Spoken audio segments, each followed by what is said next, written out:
in worship and just pour our hearts out. You can have a seat. I just want to pray really quick as you're finding a seat. You can pray with your eyes open. It's okay. But God, I just thank you for tonight. I thank you for the students who are here tonight. I thank you for just the hearts that are here, just for the individual lives that are here tonight. God, for these students who have such great potential to do great things. God, I just pray for tonight that you would move in their hearts, God, that you would allow them just to really step into your presence. And God, just to hear your voice in the midst of all the noise. So God, we love you. We thank you in your name. Amen. Amen. Well, how did you guys like Sharks and Minnows? So, it was pretty awesome. We were having a great time. Parker and I stopped halfway through though, because some of you got some skin knees. So, shouts out to you two. You guys got extra points, which is pretty sweet. So, your teams will thank you. Green and Gray were the two teams that got that. So, that's pretty awesome. Wow, you guys are not cheering for your teams. You guys got extra points. Yeah! Because your teammates suffered and did a lot. But it's good. I love X Games so far because it's just awesome. It is absolutely wild and crazy. And one of my favorite things that we get to do is the Awesome Sauce Dinner of the Week because it's ridiculous. And I don't know if you know this, but like a second before all of the worship started playing, Kiera was like trying to wave in the back and be like, no, don't start the music now. And that's because Tessa had gotten sauced. And so she ran up here with like, as the lights came up. So shouts out to Tessa, wherever she's at, she's in the back somewhere. Shouts out to Tessa. I feel like, I don't have any power of giving points, but I feel like an extra 1,000 points should be given to Gray. I just think that would be fair, because that's good, that was awesome. Well, I love this, and we're not done with X Games. And the best thing is the anticipation of waiting to see who wins, right? Yeah. That's everyone's favorite part, is to like wait and see. And I love the idea of waiting and like trying to hold out for things because we don't live in a time where we have to wait for anything. And I want to get into that a little bit tonight. I'm Joshua Thomas. If you've not met me, I would love to meet you. Hey. I'm going to be speaking tonight about something that's really near and dear to my heart and really ties into a lot of my testimony. Something that's just really personal with me. And I just love it because I've waited a lot throughout life. And I feel like a lot of you can relate to that. And it's really hard because we have so many easy things in our life to help us not wait. And one of my favorite things is the Fandango app. Because, so way back when, the movies, when they came out, like all of my superhero movies, they came out at midnight on Thursday night, and that's always the worst because you had to go to school the next day. And so you were like, oh, I saw the Avengers, but I'm super tired in class, I can't stay awake. But now, it's so much more easy. They have like a 6 o'clock showing on a Thursday night, and you can get there, get popcorn, and get seated, and not have to wait for anything. And I just love that because everything else in life is like that. Like we have Netflix where we're like, hey, I want to watch the entirety of a show that was running for 10 years. And you can watch it in like a day. I don't know how that's possible. You have multiple screens with each episode playing, and you're like, I'm going to binge it, I got it. But I love it because we don't wait a lot. And so that means when it comes time to waiting for things that are a little bit tougher, it makes it that much more difficult. So we have to wait a lot. And I just love it because in the Bible, there's a lot of seasons of waiting for people. There's a lot of seasons where the people of God or people that God has called to something greater, they have to wait around for that calling. They have to wait for some of the things to really step into. And one of the great moments, and I say great because it was big, not because it was a fun time, but it's the Israelites wandering in the desert. So I'm going to give you a quick Josh Thomas synopsis of the Israelite story. So basically, the Egyptians enslaved the Israelites, and they were not nice people. So much so that they tried to like kill all the Israelite firstborn sons, which is rough. Like that's not good at all. And so they do this horrible thing, and there's this little baby, his name's Moses, and his mom is like, I really don't want my son to be killed. And so she has a lot of faith and puts him in a basket, and is like, I'm gonna send him down the river, he's gonna make it, which is a lot of faith, because my sister just had a baby, and I can't even imagine putting Gideon in a basket and floating him down the river. Like, that seems terrifying, and I'm not even like a parent. I'm just like, ooh, that's freaky. But she had so much faith, and she did this. But what ended up happening is Moses actually ended up being involved with the Egyptians, and he was like really high in the ranks and stuff, and it was awesome. But then God had a moment where Moses ended up killing a guy. It was really bad. So he ran, as A lot of people do in the Bible. They run away. And so God calls him, he's like, hey, I know you ran away and time is passing. I'm really going fast. I'm talking about a whole life in a really short amount of time, just so you know. And so God calls him, because he's not calling a baby. But he's like, hey, Moses, I need you to just set the people free. I need you to go and talk to Pharaoh and really have him set these people free. Which is really scary because the chances were that Moses would get denied and killed because Pharaoh was not a nice person, as we've seen. And so he does this. He's really nervous. God uses him. He sets the people free after a while. And then they start wandering in the desert. And that's when our story picks up a little bit. So they're wandering in the desert, which has got to be the most boring thing in the world because they didn't have cool things to do or any games to keep their minds active. They just kind of walked and wandered a lot, and that's never fun. But there's this cool moment in Exodus chapter 33. You're going to see this on the screen. You can look it up on your phone. But in Exodus chapter 33, verses 9 through 11, there's this really cool thing that happens in this season of waiting. And so I'm going to start in verse 9, which says, if I can find it, there it is. As Moses went into the tent, the pillar of cloud would come down and stay at the entrance while the Lord spoke to Moses. Whenever the people saw the pillar of cloud standing at the entrance to the tent, they all stood and worshipped, each at the entrance of their tent. The Lord would speak to Moses face to face, as a man speaks to his friend. Then Moses would return to the camp, but his young aide Joshua, son of Nun, did not leave that tent. So what this tent is, if you're like, wait, what's the tent? So Moses knew that he couldn't lead the people of Israel on his own. He needed God's help. And so God was a little bit more impersonal than he is now. So he created this tent. And what this was called the tent of meeting. And basically, his presence was in this tent. And so Moses said to the people, he's like, I'm going to go in here because I know I need help. I can't do this on my own, which is huge. Sometimes we can't do it on our own. We need God's help to really lift us up and help us lead. And so Moses realizes this, and he's in this tent. He's praying. He's like, God, help me have the courage to lead these people because we're wandering a lot. And people are getting tired, and there's not a lot of food. It's really scary. And so he opens it up to the people of Israel as well, and they're really excited. But they don't take the extra step. They kind of stand outside of their own tents. They're like, okay, we see that Moses is in the tent. The cloud has come down. That means that God is in there. And so he's talking to them. So we'll just worship from our tents, which is cool. But then there's this really important moment that happens that's really small if you miss it. And that's what I want to focus on tonight. And it talks about how Joshua stayed in the tent when Moses left. Did you catch that?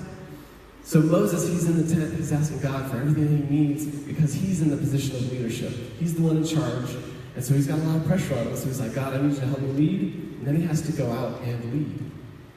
But what's important is there's Joshua, and he stays behind. He continues to stay in the presence of God because it's not his time to lead yet.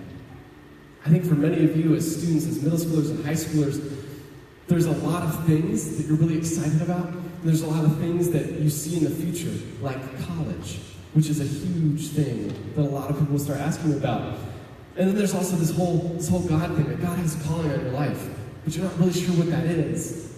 So there's a key thing that we need to learn, and that's that we're all in a work in progress. You guys know artists, when they're working on something and they don't finish it, it's called a work in progress.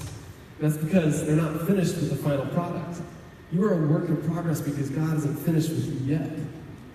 I think a lot of you have experienced some really tough things in your life. You've experienced some really hard heartaches and pains and things that you wish you could take back, but you can't. And it feels like it's over. But the truth is, you're just a work in progress. You're not finished yet. The Creator of all things has a purpose and a plan for you. And even though you can't see it yet, you gotta wait in the presence. So I just want to...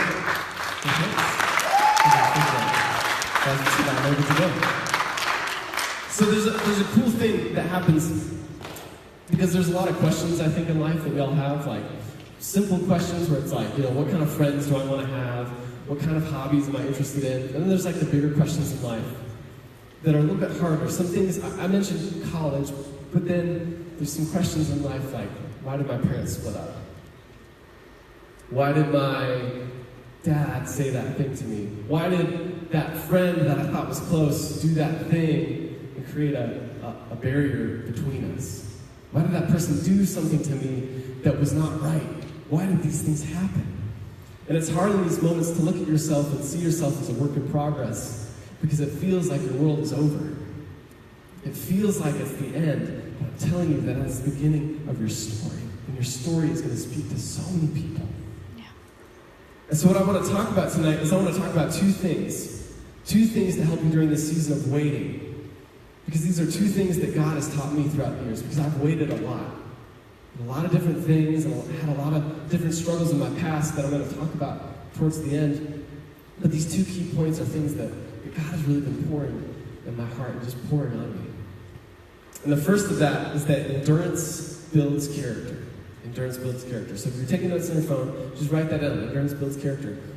And I talk about this, and whenever I think about endurance, I think of running. And whenever I think of running, I think about my 9th grade track experience. Now, as many of you know, I'm not super duper athletic, which is okay. That's totally fine. But in 9th grade, I was a slim kid, and I could run pretty fast. And so my math teacher, who was always also the track coach at the time, was like, Josh, I want you to go out for track. And I was like, I don't want to do that. And then my friend Gray, he was really fun. We used to hang out a lot, and he liked a girl that was on the track team. And so then he asked me, he was like, Josh, I don't know anyone else. You got to help me out. I really like this girl. And I was like, okay, because I was a good friend. So he really liked this girl, that's why he joined. But I was like, okay, I'm a little fast. I think I can do this. And that was, it was fun. I didn't know anything about running. The first night, you go and you're supposed to run and show everyone how fast you run. And I was wearing my Vans because I love Vans, but they're not running shoes. They're terrible to run in. They're like the worst choice you can make. And they're also old, so I had to tuck my broken shoe in itself so it would stay together in one piece. Because that's what you do. You just wear shoes until they die. But it was just a fun experience, and one of my favorite parts was we got to do these relay races. And so my coach was like, Josh, I want to put you on this team with the relay race runners. And I was like, sweet. So it was great. So they did a lot of sprinting. And then they were like, Josh, you have long legs, so you can do distance. And I was like, I'm not that good. I don't know why you guys are talking about these things. This is fun. And then, so we go throughout the whole season. I really didn't do great, but I tried my hardest, and I had a lot of endurance. Because you need that when you run. And there's a lot of runners in life that will be like, oh, I love it. I just whenever I run, I get so happy, and I just feel so great. They're all liars, and you're all wrong if you think that. Because running is awful. You get a stitch in your side, and you start heaving over. It's terrible. It's really bad. So we have this last track meet of the season. And my coach comes up to me and she's like, hey, so-and-so, they just got really sick. Can you stand in for them for the mile run? And I was like, I guess. Are you sure? And she was like, yeah, I think you can do it. I believe in you. And I was like, wow, you have a lot more confidence than I do. And so I get down to the thing, and it's all these runners whose calves are massive, and they've been doing this for years. And they're like, yeah, I'm going to the Olympics 2 years from now. So I'm gonna die. So we get into the starting spots, and they're like, all right, you're right here. So I have so much anxiety. There's a lot of adrenaline. There's a lot of mixed emotions because I'm terrified. And right before they shoot the gun to tell you to go, the kid who's 2 people in front of me throws up all over the track, which is gross. It's the worst thing to see. And you're like, oh.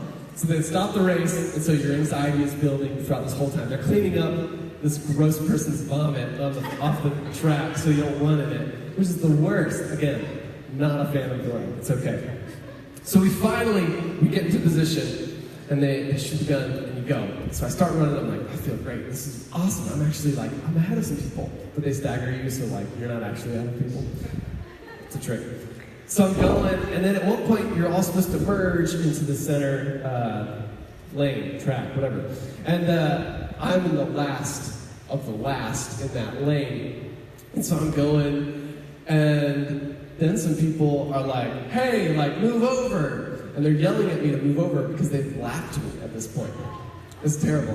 I had fun, it was fun. So they've lapped me at this point, and I'm like, I'm still running. And then, like, a few more people lap me, and then I see them walk off the track because they finished. So I'm running at this point. I've got like a couple laps to go.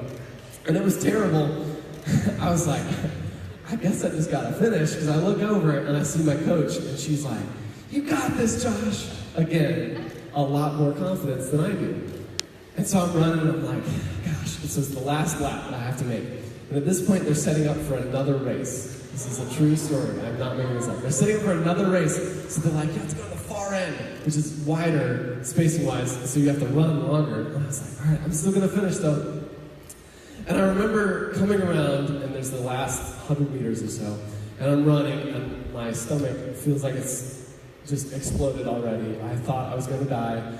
My breathing is heavy, but I'm like, okay, I made it this far. I gotta keep going, and I made it. I made it across the finish line. No one really saw it except for my coach.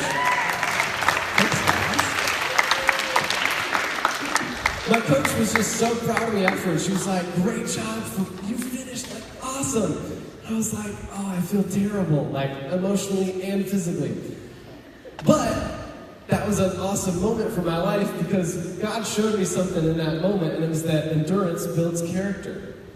So in that moment, I didn't want to let my coach down. She had a lot of confidence in me. She had a lot of faith in me, and I didn't want to let her down. And I also didn't want to let myself down. I didn't want to quit. I wanted to keep running the race. And it was hard, and it was not fun, but I kept running, because that's what I was wanting to do. That's what I wanted to do, to prove to myself. Well, that is a real story, and that's like kind of like a goofy story. I think for a lot of you, you've run a very long race, and there's a lot of things that are tough, and you're really wanting to give up. You're really wanting to quit. Maybe you have a dream. I don't know what that dream might be, but maybe it's really hard. Maybe you're running after, you are in sports, and there's a lot of other people that you're like, I don't know how I'm going to get better than them. And it's going to be easy for you to want to quit. It's going to be easy for you to want to drop out. But then there's also hard things. Those relationships, those family things, those stepping into the next season of life and not knowing where that money's coming from or where God is bringing you. And that's a hard race that you can want to quit. But the Bible gives us so much truth. In Hebrews chapter 12, 1 and 3, I want you to just write that down so you can look it up later, because I think it's really important for you to do that in the quiet time, to really just meditate on these. But essentially what that verse boils down to is that we're called to run the race that's set out for us. Because there's a ton of things in life that are going to be hard. So there's going to be temptations in your life. They're going to be really difficult. There's going to be some unknowns that you're going to have to conquer. There's going to be some relational things that happens to you and people you think are close, and it's going to really test you. And it's going to test your endurance. But I promise you that if you keep up with the race, you have endurance, God's going to build that character in you, and that character is going to shine through whatever season comes next. Whatever happens next, God is going to use that character that He's built in the moment and use it for something greater in your life. Which brings me to my second point, and that's that character prepares us for the calling. Character prepares us for the calling. In the church world, a lot of times people talk to you about how you have a calling on your life. And sometimes that can be mysterious, and a lot of times it is mysterious. But essentially what a calling breaks down is it's just something that God has given you a passion for and wants to see you fulfill in your life. It's really, really basic what it is. There's a lot of specifics that go into it, but God has called us all for something greater than ourselves. A God who loves us and made you exactly the way that you are. For a long time in my life, I felt completely like an outsider to all of the rest of my friends. But the truth is that I wasn't just an outsider or weird or some anomaly. I was made by God for a reason and for a purpose. You are made for a reason and a purpose. God wants to use you. He doesn't want to use the picture that you sometimes put of yourself. He wants to use you, the person that He created. We talk for that. Because it starts with that relationship. We talk about this a lot, is that there's a relationship that you have to enter with God. It's not just working really hard and then you can have this calling. It starts with a relationship. that one-on-one, that intimacy, that being close to your Creator. And God has big plans for you, and even though I can't tell you what that calling is, I can tell you that endurance through the hard times is going to build your character, and that's going to prepare you for that calling more than anything you could ever do. A lot of times we use this word testimony in church world, and I like to explain that a little bit. The testimony is just your story. It's just the things that God has done in your life that you can use to speak to other people. And those are going to be huge things, because earlier we talked about, or I talked about some of those questions like, why did my parents split up? I can't answer that question. But what I can tell you is that God is building character in your life so that you can speak to someone who's going through the same situation that you just went through. And you can speak life into them, and you can build them up and encourage them. That is powerful. You have a powerful calling over your life, and I don't want you to miss it. I want each and every one of you to know that God has a plan for you, and that God loves you, and God wants that relationship with each and every one of you. And the truth is, so I love stories. I love reading and writing, but the thing is that we have a story, and each day that you wake up is a new story in your life. It's a new chapter, and the truth is that you woke up today. And that means that God has a purpose for you. Every day God has a purpose for you. Because you are not your past mistakes and failures and mess-ups. You are so worth loving. Yes! That's good stuff. And that's not me, that's the Bible. The truth is, the Bible is a love story written to you. This thing is not just words. This is a living word that's a love story written to you. God loved you so much that he sent his son to die for you. And not only die for you, but to come back to life 3 days later so that you can enter in that one-on-one relationship with him. And that's powerful. You are worth loving. You're worth more than anything in this world. You are God's creation. He made you in his image. He loves you. And I talked about how I wanted to close with a story that's more personal to me. And this is something that happened to me that really wrecked me a lot. I was in 8th grade. I was homeschooled, and then I had just gone into a regular school. So there was a bit of a gap, a little bit, of just a learning curve, because I was in school. And in 8th grade, I really struggled in this one class. It was really tough. It was not the way that I had been taught before, and my brain was just not comprehending the very specific things that I needed to know for the tests. And so I bombed most of the tests. And I was really struggling in this class, and I just got to the point where I didn't know what to do. And so I asked my teacher if I could have a conference with them and just really get some extra tips. And so my mom and I, we went after school, and we went into this classroom. And we ended up talking to this teacher, and I was just kind of sharing. I was like, I just don't know what I'm missing. I'm really struggling. I need help. But instead of doing what a lot of teachers do and really helping their student, my teacher really dogged on me, really messed with me a little bit, and was just kind of like, I just don't understand how you cannot get this. And if you don't get this, you're not going to do good anywhere. And those words stuck with me for so long. They were like chains that were just on my feet. And so from that moment on, I didn't know what to do. I would go through every day, and I just had these self-image issues. I had an identity crisis where I just didn't feel good about myself. I never felt good enough. And because of that, I pretended to be someone I wasn't. And when that didn't work, I would pretend to be like someone else. And when that didn't work, I would pretend to be like someone else. And just keep trying to hold on to this identity that was just slipping through my fingers. I started falling back into some things and temptations that I had struggled with for so long. I struggled with my own image and what I thought about myself, that I wasn't good enough, that I didn't have a purpose, that God really didn't love me that much. Because you see what had happened is in that moment, While that teacher might have said something out of frustration, Satan used that as a root in my mind to mess with me and create chains that were holding me back. And so for a long time, I had these thoughts in my head, and I just struggled. But then I found a group of people that loved me. I had a small group about, I'm trying to think how long ago it was. A while back.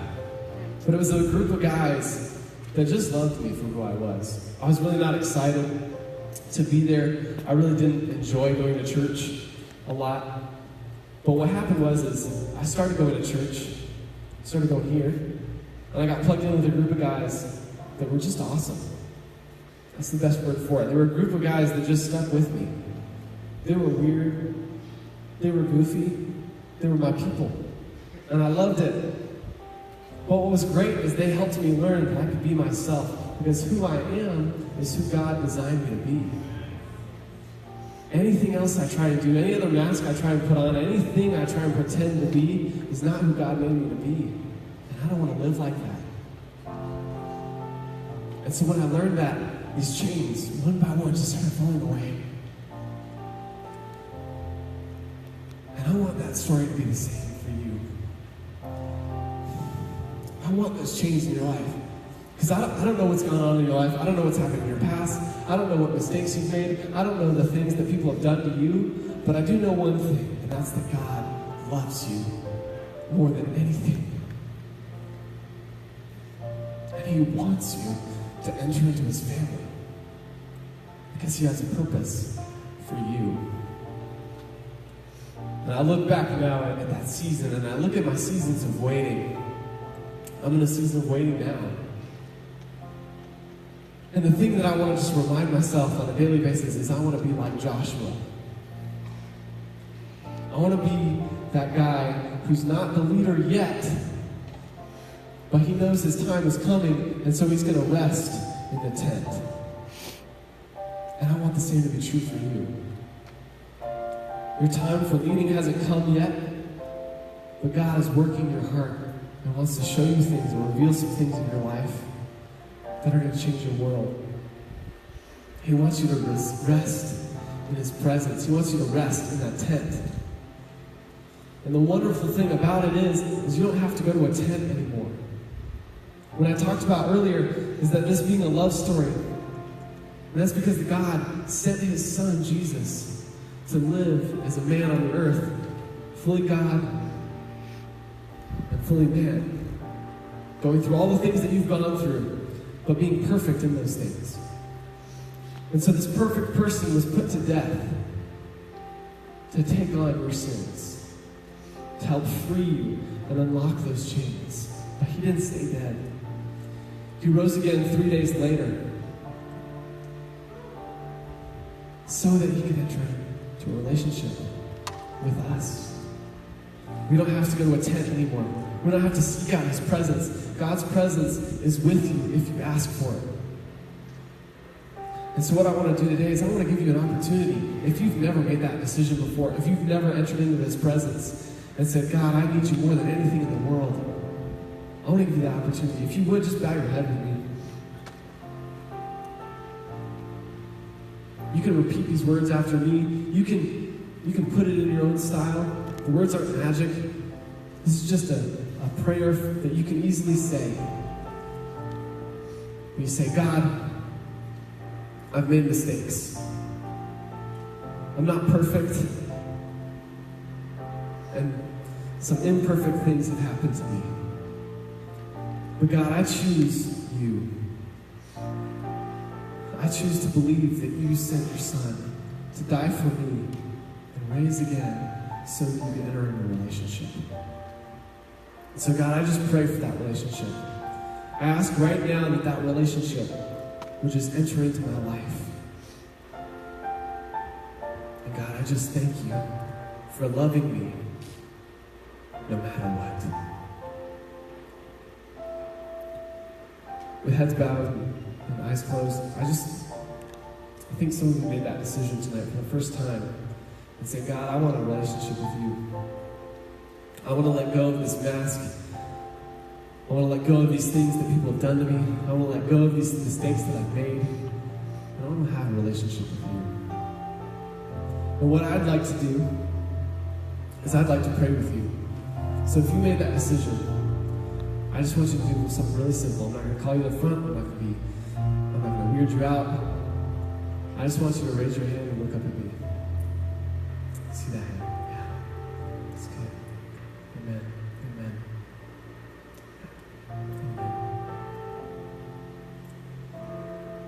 I just want to take a moment. I want to pray for you. God, I thank you for the decision that was made tonight. I thank you for the students that chose to enter into your presence and just seek you and you alone. So God, I just pray for their hearts. I pray over their lives. I pray that no matter what has happened in their past, God, that they would know that it doesn't define them. And God, I pray that they would rest in your presence like Joshua until they're ready to lead like Moses. And God, I pray when it gets hard that they would hold fast. They wouldn't lose sight that they are a work in progress and that you're never finished with them. So God, I just lift those students up to you. I lift up any other students that are struggling with any addictions, with any temptations, with any just heavy life struggles. God, I pray for them right now. I ask that they would just have an overwhelming sense of peace over their hearts and their lives. God, I just pray that they would know that they're a child of you, and that they are so worth loving, no matter what. So, Father, we just lift up your name with all of this. God, we just lift you up high because it's about you and you alone. So, God, we just thank you and praise you in your name. Amen.